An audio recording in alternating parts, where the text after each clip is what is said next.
Hi friend, আমি নিতু আর তোমরা দেখছো তোমাদের প্রিয় YouTube channel exam guide by Nitu.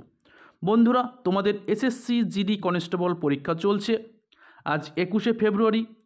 এখন আমি আলোচনা করব থার্ড শিফটে এসে যাওয়া প্রশ্নগুলো নিয়ে। থার্ড শিফটে যে সমস্ত প্রশ্ন তোমাদের জন্য সংগ্রহ করতে পেরেছি সে কটাই তোমাদের সঙ্গে আলোচনা করব। এর আগে আমি ফার্স্ট এবং সেকেন্ড শিফটের প্রশ্ন নিয়ে আলোচনা করে দিয়েছি, তোমরা অবশ্যই দেখে নেবে। তো বন্ধুরা, ভিডিওটা ভালো লাগলে একটু লাইক করে দেবে এবং চ্যানেলে নতুন হয়ে থাকলে অবশ্যই চ্যানেলটি সাবস্ক্রাইব করে দেবে। তো আরেকটা কথা বলছি, আমি যে প্রিভিয়াস ইয়ারের প্রশ্নগুলো তোমাদের করেছিলাম, তোমরা অবশ্যই যাবার আগে ওই প্রিভিয়াস ইয়ারের প্রশ্নগুলো অবশ্যই দেখে যাবে। তো ওখান থেকে কিন্তু প্রচুর প্রশ্ন তোমাদের কমন আসছে। তো চলো শুরু করা যাক প্রশ্নগুলো। প্রথম প্রশ্ন দেখো, প্রথম প্রশ্ন বলেছে হরেলি উৎসব কোন রাজ্যের উৎসব? তো হরেলি উৎসবটি কিন্তু ছত্তিশগড়ের একটি উৎসব। এছাড়াও ছত্তিশগড়ে যে সমস্ত উৎসবগুলো পালন করা হয় সেটা হচ্ছে বস্তার দশেরা, মাদাই উৎসব, রাজিম কুম্ভ উৎসব, কাজরি উৎসব, ফাগুন ওয়ারি, তিজা উৎসব বা তিজা উৎসব। এই সমস্ত উৎসব কিন্তু ছত্তিশগড়ের উৎসব। এবার যদি একটু দেখি ছত্তিশগড়ের বর্তমান মুখ্যমন্ত্রীকে, তো ছত্তিশগড়ের বর্তমান মুখ্যমন্ত্রী বিষ্ণু দেও সাই কিন্তু ছত্তিশগড়ের বর্তমান মুখ্যমন্ত্রী। ছত্তিশগড়ের বর্তমান রাজ্যপাল বিশ্বভূষণ হরিশ্চন্দ্র। রাজধানী রায়পুর। লোকসভার সদস্য 11 জন, রাজ্যসভার সদস্য 5 জন এবং ছত্তিশগড়ের রাজ্য বিধানসভার সদস্য 90 জন। ঠিক আছে, চলো নেক্সট প্রশ্ন। ভারতের বর্তমান বা 16তম অ্যাটর্নি জেনারেল কে? এটা আমি অনেকবার করে দিয়েছি। তো ভারতের বর্তমান বা 16তম অ্যাটর্নি জেনারেল হলেন আর ভেঙ্কট রামনি কিন্তু ভারতের 16তম অ্যাটর্নি জেনারেল।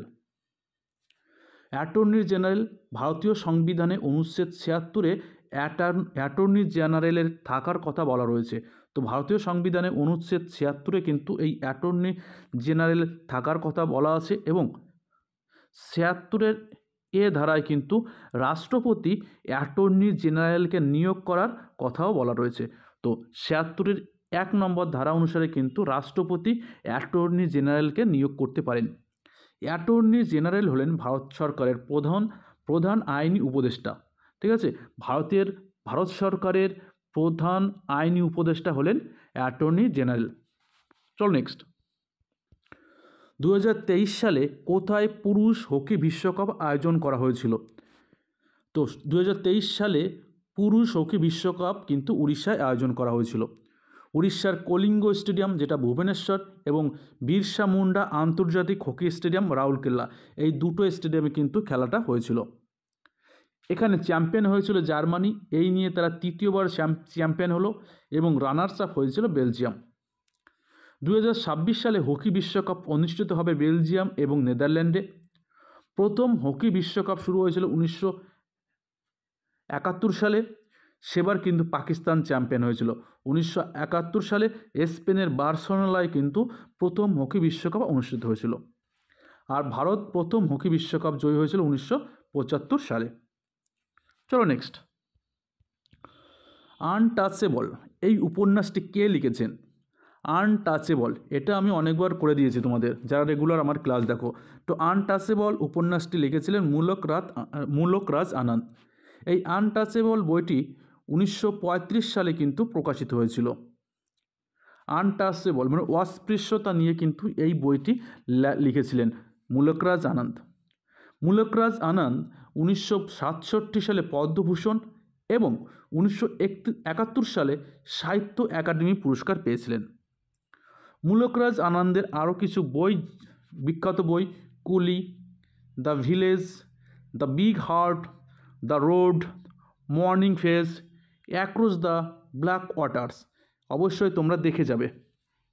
ঠিক আছে, কী কী বই দেখো, কুলি, the village, the big heart, the road, morning phase, across the black water, এসবই কিন্তু মূলক রাজ আনন্দের লেখা। চলো নেক্সট। রুক্মিণী দেবী অরুণ্ডালে 1956 সালে কোন পুরস্কারটি পেয়েছিলেন? তো রুক্মিণী দেবী অরুণ্ডালে কিন্তু একজন ভারতনাট্যম নৃত্যশিল্পী। ভারতনাট্যম নৃত্য ভারতের তামিলনাড়ু রাজ্যের একটি শাস্ত্রীয় নৃত্য। ভারতের যে 8টি শাস্ত্রীয় নৃত্য রয়েছে তার মধ্যে কিন্তু ভারতনাট্যম অন্যতম। তো রুক্মিণী দেবী অরুণ্ডালে 1956 সালে পদ্মভূষণ পুরস্কারে সম্মানিত হয়েছিলেন। এছাড়াও 1957 সালে তিনি সঙ্গীত নাটক একাডেমি পুরস্কার পেয়েছিলেন। সঙ্গীত নাটক একাডেমি পুরস্কার 1957 সালে পেয়েছিলেন। এছাড়াও রুক্মিণী দেবী অরুণ্ডালে তিনি রাজ্যসভার সদস্য ছিলেন। তিনি 3রা এপ্রিল 1952 থেকে 2 এপ্রিল 1962 সাল পর্যন্ত প্রায় তিনি 10 বছর কিন্তু রাজ্যসভার সংসদ ছিলেন। চলো নেক্সট, ভান্ডারী লোকনৃত্যটি কোন রাজ্যের লোকনৃত্য? তো ডান্ডারি লোকনৃত্যটি কোন রাজ্যের লোকনৃত্য? তো ডান্ডারি লোকনৃত্য কিন্তু ভারতের তেলেঙ্গানা রাজ্যের একটি লোকনৃত্য। তো তোমাদের তেলেঙ্গানা, যেহেতু অন্ধ্রপ্রদেশ থেকে তেলেঙ্গানা আলাদা হয়ে গেছে, তখন এখন আর অন্ধ্রপ্রদেশ হবে না, এরা কিন্তু তেলেঙ্গানায় হবে। ঠিক আছে, যেমন হুসেন সাগর কিন্তু যখন অন্ধ্রপ্রদেশ ও তেলেঙ্গানা এক ছিল তখন অন্ধ্রপ্রদেশ হতো, কিন্তু যেহেতু আলাদা হয়ে গেছে এখন কিন্তু হুসেন সাগর কোথায় অবস্থিত? তেলেঙ্গানায় বলে। এই ডান্ডারি মূলত গোন্ড উপজাতিদের কিন্তু একটি লোকনৃত্য। এছাড়াও গোন্ড ছাড়াও থটিস, পারধন, কোলাম, আন্ধ, নাইকপোড এই উপজাতির দ্বারাও কিন্তু এই লোকনৃত্যটি পরিবেশন করা হয়। কখন? এটা দীপাবলি মরশুমে। প্রায় 1 সপ্তাহ সময় ধরে কিন্তু এই ডান্ডারি উৎসব পালন করা হয়। তো ডান্ডারি উৎসব মূলত গোন্ড উপজাতির হলেও আরও যেসব উপজাতি রয়েছে থটিস, পরাধন, কোলাম, আন্ধ, ঠিক আছে, এই সব উপজাতিরাও কিন্তু দীপাবলির মরশুমে, দীপাবলি যে অনুষ্ঠান, সেই দীপাবলির অনুষ্ঠানে কিন্তু বা মরশুমে 1 সপ্তাহর বেশি সময় ধরে কিন্তু এই ডান্ডারি লোকনৃত্য পরিবেশন করে। চলো নেক্সট, মর্লে মিন্টো সংস্কার আইন ভারতে কবে জারি করা হয়েছিল?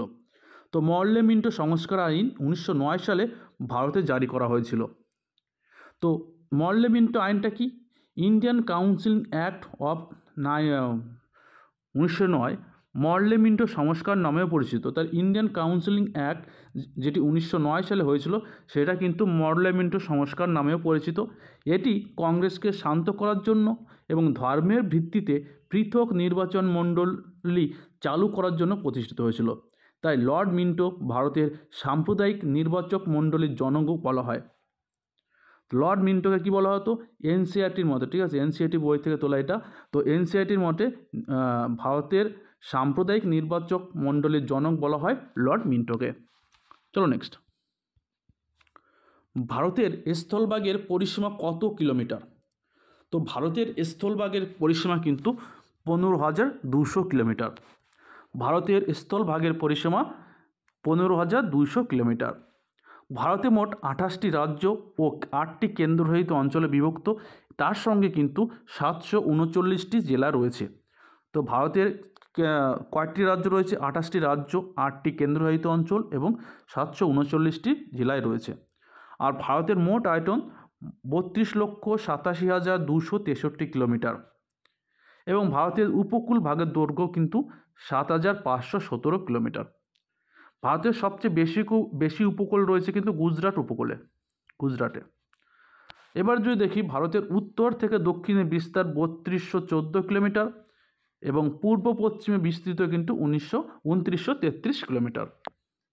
চলো নেক্সট, রঞ্জি ট্রফি কোন খেলার সঙ্গে যুক্ত? দেখো প্রতিটা শিফটে কিন্তু এই টাইপের প্রশ্ন আসছে। তো রঞ্জি ট্রফি কিন্তু ক্রিকেট খেলার সঙ্গে যুক্ত।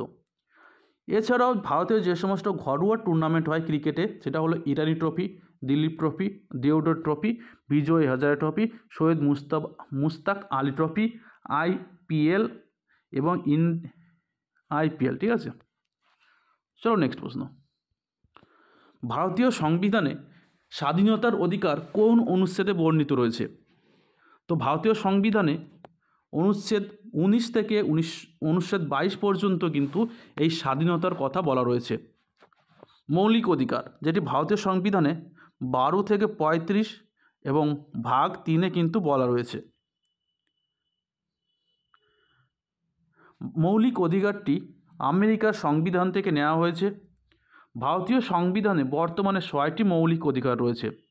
মূল সংবিধানে কিন্তু 7টি মৌলিক অধিকার ছিল, কিন্তু 1978 সালে 44তম সংবিধান সংশোধনের মাধ্যমে সম্পত্তির অধিকার, যেটি 31 নম্বর অনুচ্ছেদে ছিল, সেটা কিন্তু মৌলিক অধিকার থেকে বাদ দেওয়া হয়েছে। তো দেখো, সাম্যের অধিকার 14 থেকে 18 নম্বর অনুচ্ছেদ, স্বাধীনতার অধিকার 19 থেকে 22 নম্বর অনুচ্ছেদ, শোষণের বিরুদ্ধে অধিকার 23 থেকে 24, 23 ও 24, ধর্মীয় স্বাধীনতার অধিকার 25 থেকে 28 নম্বর অনুচ্ছেদ, সংস্কৃত ও শিক্ষা বিষয়ক অধিকার 19, 29 ও 30 নম্বর অনুচ্ছেদ, সংবিধানের প্রতিবিধানের অধিকার, যেটি 32 ও 37 নম্বর অনুচ্ছেদে রয়েছে। চলো নেক্সট প্রশ্ন। সোডিয়ামকে কোথায় রাখা হয় বা সোডিয়ামকে কিসের পাত্রে রাখা হয়? তো সোডিয়ামকে কেরোসিন বা পেট্রোলের নিচে কিন্তু রাখা হয়। চলো নেক্সট। 2011 সালের জনগণনা অনুযায়ী ভারতের কোন কেন্দ্রশাসিত অঞ্চলের সাক্ষরতার হার সবচেয়ে বেশি? তো 2011 সালের জনগণনা অনুযায়ী ভারতের লাক্ষাদ্বীপের কেন্দ্রশাসিত অঞ্চল লাক্ষাদ্বীপে কিন্তু সাক্ষরতার হার বেশি। সেখানে কিন্তু 91.85% মানুষ শিক্ষিত। আর সবচেয়ে কম শিক্ষিত হার হচ্ছে দাদরা ও নগর হাভেলি, এটা কেন্দ্রশাসিত অঞ্চল বলছি। তো দাদরা ও নগর হাভেলিতে কিন্তু সাক্ষরতার হার 77.24%। ঠিক আছে। আর রাজ্য যদি বলি, সবচেয়ে শিক্ষিত রাজ্য কেরালা, এবং সবচেয়ে কম সাক্ষরতার হার সবচেয়ে কম হচ্ছে বিহারে। তো দেখো, আমি বারবার তোমাদের বলতাম যখন ক্লাস করাতাম, 2011 সালের জনগণনা থেকে কিন্তু তোমাদের প্রশ্ন আসবে। সেই হিসেবে দেখো, এখনও পর্যন্ত যে 7টা শিফট হয়েছে, তো প্রতিটা শিফটে কিন্তু এই জনগণনা থেকে কিন্তু আসছেই। তো আগামীতে তোমরা যারা পরীক্ষা দেবে, অবশ্যই বলবো তোমরা জনগণনা থেকে কিন্তু ভালো করে মুখস্থ করে যাও। পরবর্তী প্রশ্ন, কবে গান্ধী আরোইন চুক্তি হয়েছিল? তো 5ই মার্চ 1931 সালে কিন্তু গান্ধী আরোইন চুক্তি হয়েছিল। এই গান্ধী আরোইন চুক্তির ফলে কিন্তু গান্ধীজি দ্বিতীয় গোল টেবিলে অংশগ্রহণ করেছিলেন, লন্ডনে দ্বিতীয় গোল টেবিলে অংশগ্রহণ করেছিলেন। চলো পরবর্তী প্রশ্ন। লেড সালফেটের সংকেত কি? তো লেড সালফেটের সংকেত PbSO4। লেড সালফেটের সংকেত PbSO4। তারপরে একটা প্রশ্ন এসেছিল, ভারতের উপরাষ্ট্রপতি কিসের সভাপতিত্ব করেন? তো ভারতের উপরাষ্ট্রপতি পদাধিকার বলে রাজ্যসভার সভাপতিত্ব করেন। রাজ্যসভা একটি স্থায়ী কক্ষ এবং উচ্চ কক্ষ। ভারতের সংসদ 2টি কক্ষে বিভক্ত, একটি লোকসভা, একটি রাজ্যসভা। রাজ্যসভা হচ্ছে উচ্চ কক্ষ, লোকসভা হচ্ছে নিম্নকক্ষ। রাজ্যসভায় মোট সর্বোচ্চ 250 জন সদস্য থাকতে পারে। তো বর্তমানে 233 জন নির্বাচিত এবং 12 জন মনোনীত, রাষ্ট্রপতির মনোনীত, তো টোটাল 245 জন সদস্য রয়েছেন। উপরাষ্ট্রপতি হওয়ার জন্য সর্বনিম্ন 35 বছর হতেই হবে। তো উপরাষ্ট্রপতি হওয়ার জন্য কিন্তু 35 বছর বয়স হতে হবে। আর রাজ্যসভার সদস্য হওয়ার জন্য কিন্তু 30 বছর বয়স হতে হবে। তো বন্ধুরা, এই 15টা প্রশ্ন তোমার জন্য এনেছিলাম। ভিডিওটা ভালো লাগলে